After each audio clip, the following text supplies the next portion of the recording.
What a beautiful day it is. उधर हो रहा है सनराइज एंड आज का वीडियो स्टार्ट करते हैं विद अ पॉजिटिव मैसेज। अब सबने काफ़ी बार सुना होगा और मैं भी बोलता हूँ, जो होता है अच्छे के लिए होता है। आज एक तगड़ा एग्जांपल देता हूँ। कुछ दिन पहले मेरे साथ क्या हुआ, मैं बाज़ार गया हुआ था सब्ज़ी लेने मम्मी के साथ, और मैंने अपनी गाड़ी रोड साइड होता है ना, पार्क कर दी। और फिर क्या हुआ, मेरी गाड़ी के आगे एक बंदे ने गाड़ी लगा दी और हमारी गाड़ी हो गई ब्लॉक। ये अच्छे के लिए कैसे हुआ? जब वो बंदा वापस आया, ऑल्दो वो 2 मिनट में ही आ गया था, तो उसने मुझे बोला कि आपने गाड़ी बहुत ज़्यादा चिपका के लगा दी थी रोड के, तो मैंने उसके आगे लगा दी। अब ये चीज़ अच्छे के लिए कैसे हुई? उस टाइम तो बहुत इरिटेट हो गया था मैं। बट कल क्या हुआ, कल मैं एक ऐसी जगह गया जहाँ बहुत रश था, और तब वो टैक्टिक काम आई। और मैंने कार ना, जैसे ये लगी हुई है, कार के पीछे कार लगा दी, मैंने थोड़ी सी ना बाहर करके लगा दी कार। तो उससे हुआ क्या, जो बाद में गाड़ियाँ आई ना, उन्होंने मेरी गाड़ी ब्लॉक नहीं करी, और कल वो चीज़ काम आ गई। ये पेड़ कितने अच्छे लग रहे हैं ना बैकग्राउंड में। हाँ, सुंदर दिन है आज का। अब मैं किसी काम से नहीं निकला, मैं बस ये मैसेज देने के लिए बाइक पे निकला था। सनराइज इनकमिंग इन हराम चादे 3 2 छुप गया। पता नहीं भाई क्या ऑब्सेशन है मेरे को नेचर के साथ। एक और एग्जांपल देता हूँ, सब रिलेट कर पाएंगे इससे भी। मान लो तुम कहीं काम से जा रहे हो और तुम्हें अनएक्सपेक्टेड मिल गया ट्रैफिक। अब मैं भी इरिटेट हो जाता था, बट अब नहीं होता हूँ। अगेन, जो होता है अच्छे के लिए होता है। अब इस बात को पॉजिटिवली कैसे लेना है? हो सकता है तुम्हारा किसी पर्टिकुलर टाइम पे किसी पर्टिकुलर जगह पे होना ज़रूरी था, अगेन तुम्हारे फ़ायदे के लिए ही, और इसीलिए तुम्हें वो ट्रैफिक मिला। सेकेंडली, ये नेगेटिव हो गया थोड़ा, बट आगे जाके तुम्हारा क्या पता एक्सीडेंट हो जाता अगर तुम उस ट्रैफिक में नहीं फंसते तो। अब इस कहानी का कंक्लूजन यही है, और मैं ये मैसेज देना चाह रहा हूँ कि हर एक सिचुएशन को पॉजिटिवली लेना चाहिए, और जब ऐसा करते हैं ना हम, तो बड़ा मज़ा आता है। और ये भी हो सकता है कि ये क्लिप मैं आज इसलिए बना रहा हूँ कि किसी व्यूअर में से कोई ऐसा बंदा हो जिसको इस मैसेज की ज़रूरत हो एक्चुअल में, और उसको ये मैसेज मिल जाए। अगेन, जो होता है अच्छे के लिए होता है। भाई क्या दिन है ना आज का। तो मैंने अभी अपना स्टैक अनबॉक्स किया है और इसमें से काफ़ी सारी चीज़ें नई लॉन्च हुई हैं, जैसे ये यीस्ट प्रोटीन का सैशे, प्री वर्कआउट क्रिया फिज। चलो ये सब तो ठीक है, इन सब से बेस्ट चीज़ मुझे लगी ये और ये। अब ये दोनों प्रोटीन भी 2 किलो की पैकिंग में आने लगे, क्योंकि टब का साइज़ बड़ा हो गया तो पर सर्विंग कॉस्ट कम हो जाएगा। कैलकुलेट करें, ये वाला है 1 किलो वाला है, रुक जाओ एड्रेस तो नहीं है, 1799 का है 1 किलो। 2 किलो है 3349 का। In short 1 kilo east protein इतने का पड़ा। एंड मे बी ये इसलिए भी है क्योंकि एक समर सेल भी चल रही है न्यूट्राबे पे, बहुत सस्ता। क्रिएटिन तो बहुत ही सस्ता मिल रहा है, तो ये एक सही अपॉर्चुनिटी है सप्लीमेंट रीस्टैक करने की, रीस्टॉक जो भी होता है, क्योंकि प्राइसेस कम है सेल की वजह से। और अगेन 1 किलो वाली पैकेजिंग की जगह मैं तो रिकमेंड करूँगा 2 किलो ही लो, क्योंकि अगेन पर सर्विंग कॉस्ट कम पड़ता है। और ये 3-4 किलो प्रोटीन इसीलिए मंगाया है। मेरा तो 1 किलो ही लगता है, 1 या 1.5 किलो, क्योंकि मेरे घर में अब सारे ही प्रोटीन कंज्यूम करने लगे। मेरे पापा भी पीने लगे, मेरी मम्मी भी पीती हैं, और भाई तो पीता था ही। और क्या ही दिन थे, कुछ टाइम पहले ये सब चीज़ें छुपा छुपा के लानी पड़ती थी, क्योंकि वो फेंक दी जाती थी, और अब घर में सभी कंज्यूम कर रहे हैं, तो बढ़िया ही है। सो न्यूट्राबे के इस यीस्ट प्रोटीन का लिंक और एक डिस्काउंट कोड तुम्हें डिस्क्रिप्शन में मिल जाएगा, चेकआउट कर लेना। गलती कर दी मैंने स्टैक जल्दी मंगा के, एक प्रोटीन का टब और आ जाता क्योंकि सेल चल रही है। कोई बात नहीं। इस वीडियो के बाद ब्रायन जॉनसन को भी मेरे से टिप्स लेने की ज़रूरत पड़ेगी। ये देखो, अब बस आइटम्स गिनते जाओ। मशरूम, मटर, टमाटर, अनियन, गाजर, आंवला, शिमला मिर्च, अदरक लहसुन, beetroot, brown rice, tofu, nutritional yeast, olive oil, lastly हमारा पी प्रोटीन। कुछ रह गया, एक चीज़ रह गई, स्प्रिंग अनियन। तो देखो कुछ ऐसा तैयार हुआ है। पापड़ रखे हैं मैंने साथ में, अवाकाडो था मैंने थोड़ा सा खा लिया रील के लिए, और इसमें चावल हैं, एक सेकेंड, ये देखो। बट इसमें सब्जियां इतनी सारी हैं कि चावल दिख ही नहीं रहे। साथ में ये हमारी डीकैफिनेटेड कॉफ़ी भी है। इसमें मैंने सिर्फ 10 ग्राम प्रोटीन डाला है मैक्रोस पूरे करने के लिए। इसको ख़त्म करके मिलता हूँ मैं। इसके मैक्रोस भाई मैं नहीं निकाल रहा क्योंकि बहुत देर लग जाएगी। मतलब नहीं है, हम सिर्फ प्रोटीन काउंट कर लेंगे और इसमें 2500 कैलोरी है और इस टोटल मील्स को मैं डिवाइड करूँगा 4 पार्ट में, तो पर मील 625 कैलोरी हो गई। पॉज करके देख लेना। अब तो रफली इतना प्रोटीन आ रहा है 220 डिवाइडेड बाय 4, तो मुझे 55 ग्राम ऑफ प्रोटीन मिलेगा 625 कैलोरीज में से, जो सही है। अब ये सब दिखाने का क्या मतलब है? ऑल्दो मैं ये रोज़ करना चाहता हूँ, मैं खुद भी नहीं करता हूँ और कोई नहीं करेगा यार, इतना सीधी बात है। टाइम किसी के पास नहीं है, इतना होगा तब भी नहीं करेगा। मैं अपना ही एग्जाम्पल ले लेता हूँ, पर करेंगे कोशिश की इस पर स्टिक करें। देखते हैं, एक आइडिया है बहुत तगड़ा। एक काम करते हैं, चैट जीपीटी को ना मैं पूरी डाइट बताता हूँ पर डे की, इंक्लूडिंग मेरी ओट मील, सीड, सब कुछ, और फिर इससे पूछता हूँ कि अगर मैं ये सब डेली खा रहा हूँ तो मेरे को क्या डेफिशिएंसी हो सकती है। Okay, what deficiencies could be there if I consume 1 tomato, 1 onion, 1 capsicum, paragraph. बावला हो गया ये, सोच ही रहा है अभी तक। पहली डेफिशिएंसी बताइए, आयोडीन। मतलब ये तो ऑब्वियस है, नमक डालूंगा, इसको बताना था कि ये भी। अब ओमेगा 3 का देखना है, EPA और DHA का क्या सीन है, क्योंकि ALA हम बहुत ज़्यादा खा रहे हैं। मैंने ब्लड टेस्ट का चेक करा था, घर पे आके नहीं होगा, मुझे जाके ही पता करना पड़ेगा। अभी जिम जाते हुए पता कर लेंगे। तीसरा है कैल्शियम। अब टोफू फोर्टिफाइड होता है कैल्शियम से, तो ज़रूरत नहीं है।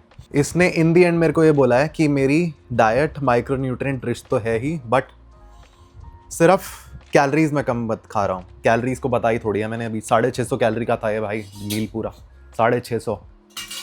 अब मुझे इन दी एंड यही बोलना है। मैं खुद एक टाइम पे ऐसा सोचता था, कोई अवोकाडो खाता मेरे को मैंने कभी नहीं खाया था अवोकाडो लास्ट 6 महीने से पहले, कभी नहीं। मेरे को कोई खाता हुआ दिख जाता था तो मैं, क्यों खा रहा है भाई, क्यों पैसे फूक रहा है। या और भी ऐसी चीज़ें हो गई जो, मतलब ब्लूबेरीज हो गई या ऐसा कुछ हो गया। मेरा दिमाग, मैं सोचता था पागल है क्या, क्यों खाना क्यों है। और देखा जाए, मैं सोचता था कि सिर्फ ये एक जगह है जहाँ पैसे खर्च नहीं करनी चाहिए, बट एक्चुअल में वही एक, कैसे बताऊँ इस सेंटेंस में कैसे करूँ इसको, सिर्फ डाइट ही एक ऐसी चीज़ है जहाँ नहीं सोचना चाहिए इसके बारे में। और मेरे को लगता नहीं कि मेरा पैसा और कहीं जाता है, यहीं जाता है बस एवोकाडोज में और ये सब चीज़ों में। अब अगेन मैं एक्सपेक्ट नहीं कर रहा हूँ कि ऑब्वियसली कोई ये सेम डाइट नहीं बना के खाने वाला, मुझे पता है। होपफुली मैं इसको रोज देखते हैं, अभी कुछ नहीं बोल रहा हूँ मैं। ये दिखाने का मैसेज बस यही था कि जितना तुम कर सकते हो उतना तो करो। मे बी एक शिमला मिर्च, क्या कहते हैं यार उसको, लाल वाली चकुंदर खा लिया, एक आंवला खा लिया डेली, ये सब करने में कुछ नहीं जा रहा है और इन सब में कैलोरीज भी बहुत ज़्यादा नहीं होती। पूरी कढ़ाई भर गई और उसमें सिर्फ 2500 कैलोरी हैं, बताओ। और वो पूरे दिन में मैं नहीं खा पाऊंगा, मुझे पता है। और अगेन वही बात है, बॉडी बिल्डिंग की तरह ही, एक दिन तुम ये खाओगे कुछ नहीं होगा, 2 दिन खाओगे, 1 हफ्ता खाओगे, 1 महीना भी खाओगे तो कुछ नहीं, मतलब इतने में तो हो जाता है।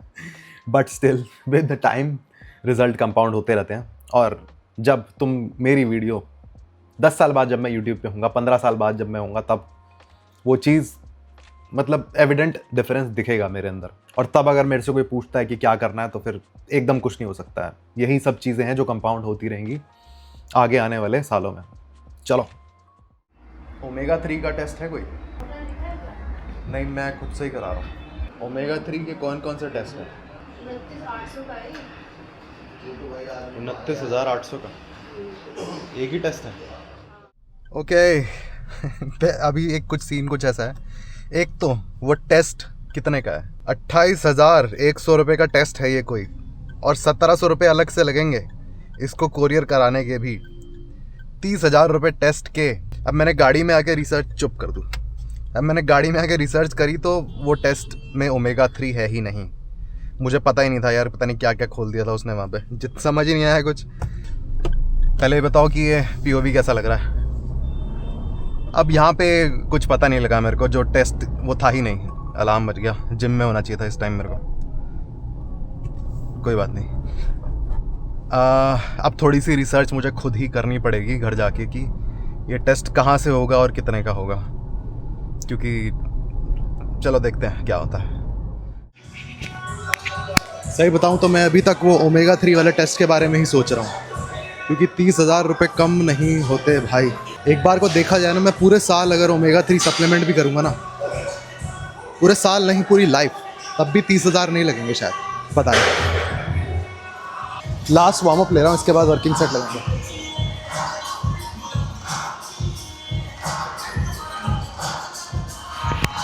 अब मैंने काफ़ी टाइम से वर्कआउट रिकॉर्ड नहीं करा है, और जब से मैंने ये जिम स्विच करा ना, इसमें मेरे को कोई अपर बैक की एक्सरसाइज नहीं, मतलब कोई डेडिकेटेड मशीन नहीं है। तो मैं कोई और अल्टरनेटिव करने की जगह इससे पहले मैं क्या कर रहा हूँ, कुछ तो जुगाड़ कर रहा था, बट मेरे को ये बेटर फील हो रही है। और इस बार क्या हुआ, होता है ना जब ऐसी एक्सरसाइज, ऐसी कोई कंपाउंड एक्सरसाइज स्टार्ट करते हैं तो लोअर बैक पे बहुत स्ट्रेन आता है। ज़ीरो, और ज़ीरो मुझे लग रहा है इसीलिए है क्योंकि मैं बाकी भी ऐसी एक्सरसाइजेस कर रहा हूँ, जैसे आरडीएल कर रहा हूँ मैं रेगुलरली, तो पता ही नहीं लगा। और इवन मैंने कल स्क्वाट्स भी लगाए बहुत टाइम बाद, और कोई कुछ सोरनेस कुछ भी नहीं। एंड अभी मैं ट्राई कर रहा हूँ जो पोस्चर, जैसी पोजीशन पहले रेप में रहती है ना, वैसे ही मैं उसको लास्ट रेप तक मेंटेन कर रहा हूँ। होता है ना कई बार पहला रेप लगाया, कमर सीधी हुई, दूसरा लगाया और सीधी हुई, तीसरा लगाते लगाते वो पोजीशन ही बदल जाता है। और मैं अपनी पुरानी वीडियोस भी देख रहा था, 3 साल पुरानी, 100 किलो से बारबेल रोइंग कर रहा हूँ। पोस्चर पोजीशन एकदम बेकार है, बट मुझे नहीं लगता अब मैं वो चीज़ कर पाऊँगा। और कभी कभी मैं सोचता हूँ, कभी कभी नहीं, आज ही आया ये थॉट दिमाग में, अगर मैं जिम नहीं जा रहा होता तो लग रहा होता अंकल मैं पूरा, और मे भी अंकल लग में भी नहीं ऐसा ही होता। अंकल लगने के साथ साथ किसी 9 to 5 ऑफिस में बैठा होता। क्या रिग्रेट होता मेरे दिमाग में, क्यों सोच रहा हूँ मैं सब मोटा तो पर पक्का होता मैं, क्योंकि मैं फूडी तो हूँ। शेड भाई, अब ऑल दो ये चीज़ मैंने पहले भी डिस्कस करी है। अब वैसे तो मैं बहुत अनडिसिप्लिन हूँ, बट जितना भी मैं अपनी हैबिट पे स्टिक कर पाता हूँ ना, मैं, एक ही रीज़न है उसका कि डर। और ये ट्रिक बहुत सही काम करती है। जैसे मैंने अभी पता नहीं क्या क्या गंदा सोच लिया। जब भी मन करे ना कुछ ख़राब करने का चीज़, कुछ गंदा सोच लो, बहुत गंदा, फ्यूचर के बारे में। इस टॉपिक को ही ख़त्म कर रहा हूँ मैं, नहीं तो मेरी सोच ना पता नहीं कहाँ कहाँ जा रही है।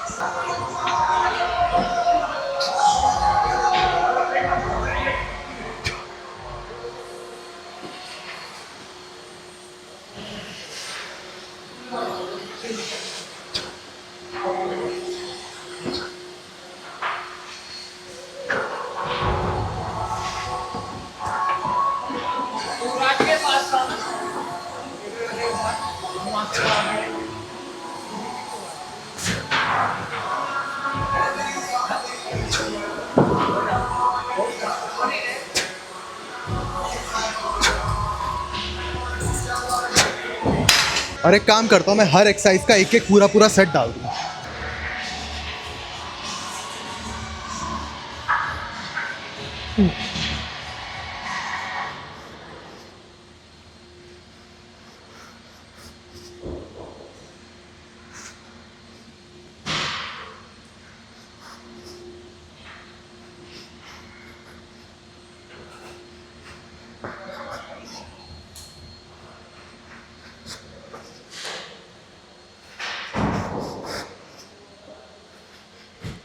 अब 1 प्लेट ज़्यादा डाल दी गलती से,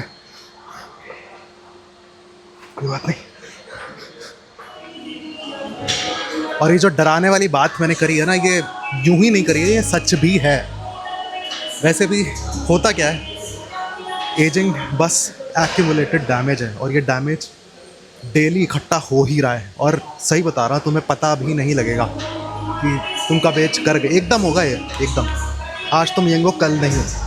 और ये मजाक नहीं कर रहा हूँ, एकदम इसलिए बोल रहा हूँ क्योंकि चेंज इतना स्लो होता है कि पता नहीं लगता। और इससे बचा तो जा नहीं सकता है, बट इसको स्लो करने का एक ही तरीका है। अब ऑल द प्रोग्रेस तो हो ही रही है, बट आई थिंक एक बल्क मांग रही है बॉडी। मैक्स बॉडी वेट जो मेरा अभी तक रहा है ना बल्क पे, वो रहा है 75, वो भी पहले डर्टी बल्क एकदम तोंद वाला। करें एक बार डर्टी बल्क करें 80 किलो तक, जस्ट फॉर द क्लिप्स। कर सकते हैं, कमेंट करना है इस बारे में। 80 किलो, 10 किलो वेट गेन, उसके बाद करेंगे कट, क्या निकल के आएगा उसके बाद। क्रिस्टल ली की ट्रांसफॉर्मेशन किसी ने देखी है? उसने सालों तक बल्क नहीं करा, और उसकी बॉडी ऐसे रेडी बैठी थी ना उस बल्क के लिए। जैसे ही उसने कैलोरीज बढ़ाई, वो इतना गंदा फूला, स्ट्रेंथ वाइज भी और मसल भी। मुझे लगा कोई मशीन लेने आ रहा है मैंने जल्दी से उधर मुंह मोड़ लिया। चलो भाई, अंकल वाला थॉट तो अभी तक चल रहा है मेरे दिमाग में।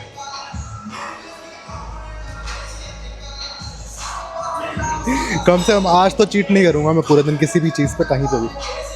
वाह भाई,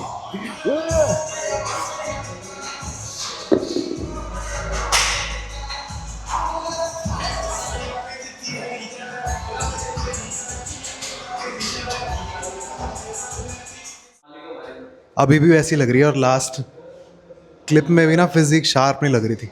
होता क्या है, एक तो मैं 2 लीटर पानी पीता हूँ ना ट्रेनिंग के टाइम, तो ये देखो पेट में समवट पानी भी भरा हुआ है। एक सेकंड, बैक ट्रेन करिए ना हमने।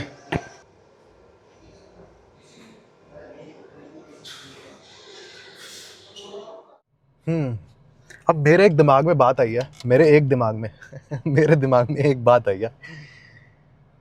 मैं अपनी पुरानी कहानी बताता हूँ। पुरानी मतलब जब मैं था 24 साल का, 24-25 की एज में, मैं कुछ नहीं कर रहा हूँ, घर पे पड़ा हुआ हूँ।